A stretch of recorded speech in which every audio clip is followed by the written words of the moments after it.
Hallo allerseits und willkommen zur Bausatzbesprechung des KHD S3000 LKWs von ICM im Maßstab 1:35. In der Wehrmacht existierten zahlreiche LKW-Typen unterschiedlicher Bauart. Einer der bekanntesten ist natürlich der Opel Blitz, und hier der KHD S3000 ist ungefähr so dieselbe Klasse, ist also ja, sagen wir, das Äquivalent zum Opel Blitz in etwa von der Größe. KHD steht für Klöckner Humboldt Deutz. Die Firma hieß kurz vor dem Krieg noch Magirus, nach dem Krieg wieder Magirus, und ich glaube mittlerweile gehören die zu den Iveco-Konzern aus Italien. Also die Firma gibt es so in der Form nicht mehr. Dann schauen wir mal rein in die Schachtel. Der Deckel geht so nach oben ab, wie man das auch von anderen Bausätzen kennt. Und dann ja, die eigentliche Schachtel öffnet dann so. Also das ist eine sehr stabile Verpackung. Sollte nicht so viel zerdrückt werden auf dem Transport. Die Teile sind ja, mehr oder weniger alle in einer Tüte eingeschweißt. Das finde ich immer nicht so optimal. Allerdings muss ich sagen, dass ich jetzt zumindest bei ICM dahingehend noch nie irgendwelche Probleme hatte mit Beschädigungen. Schauen wir uns zuerst mal die Bauanleitung an. Hier haben wir erstmal eine Hintergrundgeschichte zum Fahrzeug auf Russisch und Englisch. Dann ein paar Sicherheitshinweise. Eine Farbtabelle, die sich nur auf Model Master Farben bezieht, und hier noch eine Zeichenerklärung. Die nächsten beiden Seiten zeigen alle enthaltenen Gießäste. Wie ihr seht, das ist gar nicht mal so viel, ist relativ übersichtlich, und ich finde, hier kann man mal gut überprüfen, ob der Bausatz komplett ist, oder wenn man einen Teil nicht findet, kann man hier auch besser nachschauen vielleicht. Ist eine gute Unterstützung. Dann geht der Zusammenbau los, hier mit dem Motorblock, der recht detailliert zu sein scheint. Ist auch gut, dass man hier das komplette Teil nochmal sieht, falls da irgendwie noch Unklarheiten bestehen, wie man hier diese ganze Einheit hier installieren soll. Dann geht es weiter hier mit dem Fahrzeugrahmen. Der besteht aus mehreren Teilen und Streben. Das finde ich jetzt nicht so optimal, da muss man sehr genau arbeiten, dass da später alles dann noch passt, dass es alles winklig ist zueinander. Aber erfahrungsgemäß ist da ICM eigentlich ganz gut drauf. Das sollte eigentlich schon irgendwie hinhauen.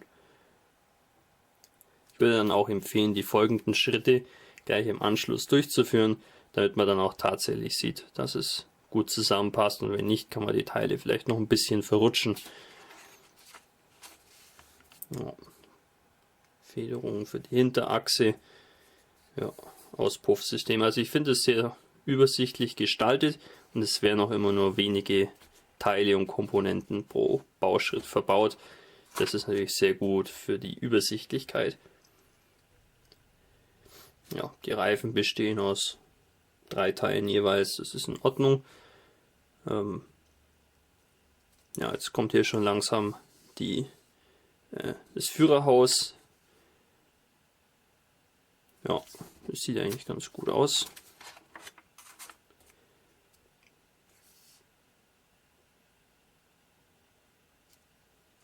Ja, es besteht aus mehreren Teilen auch. Da muss man dann auch schauen, dass es gut zusammenpasst am Schluss. Und hoffentlich muss man da nicht allzu viel spachteln. Die Türen sind innen auch detailliert. Das ist eigentlich ganz schön an so einem Modell. Ja, kann man die Türen schon gerne mal offen darstellen, gerade wenn man ein Diorama baut. Hier dann der Kühlergrill mit dem Firmenlogo. Finde ich gut, dass das schon aufgeprägt ist. Ja, dann die Ladefläche.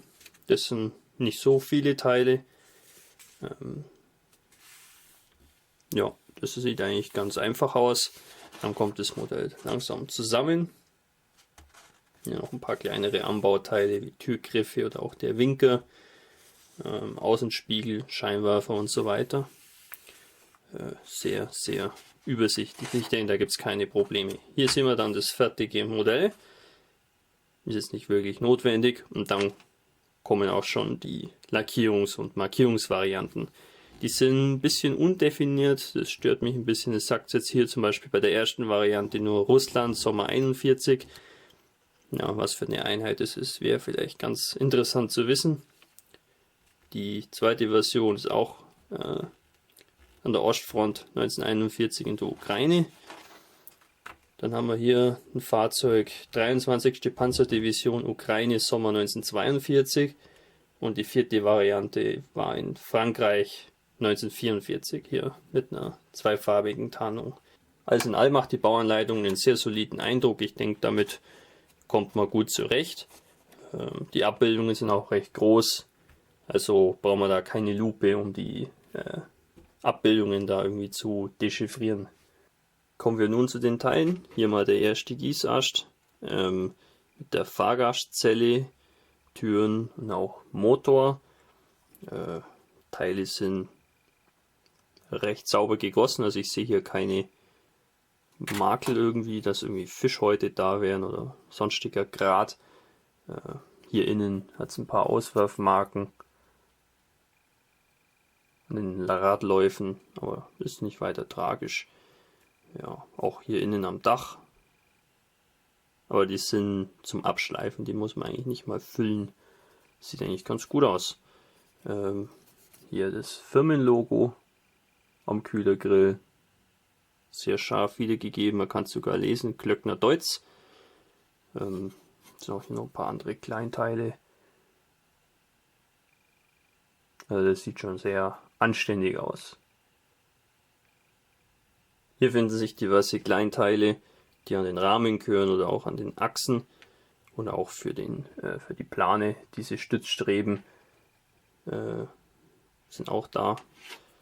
Das sind natürlich etwas filigranere Teile wie vorher, aber auch hier ist es sehr gut gegossen. Hier muss man aufpassen, dass es nicht irgendwie beschädigt wird beim Einpacken. Ja, äußerst filigrane Teile. Bin beeindruckt. Also das sieht man auch nicht alle Tage. Angenehm finde ich, dass nicht zu viele Befestigungspunkte an jedem Teil sind. Das sollte das Auslösen etwas vereinfachen. Hier findet man Teile für den Hauptrahmen, aber auch die Ladeflächenteile. Schön finde ich, dass da keine Auswerfmarken sind an irgendwelchen sichtbaren Stellen. Also wenn man das Modell später gebaut hat und umdreht, sollte da nichts irgendwie zu sehen sein, was irgendwie stört und nicht hingehört. Die Ladefläche besteht so aus Brettern irgendwie und da ist leider wenig Struktur da. Das sieht vielleicht ein bisschen fad aus. Zumindest bei den Aufsatzbrettern hätte man eine stärkere Struktur erwarten können. Ist aber nicht der Fall. Naja, das finde ich jetzt nicht so optimal.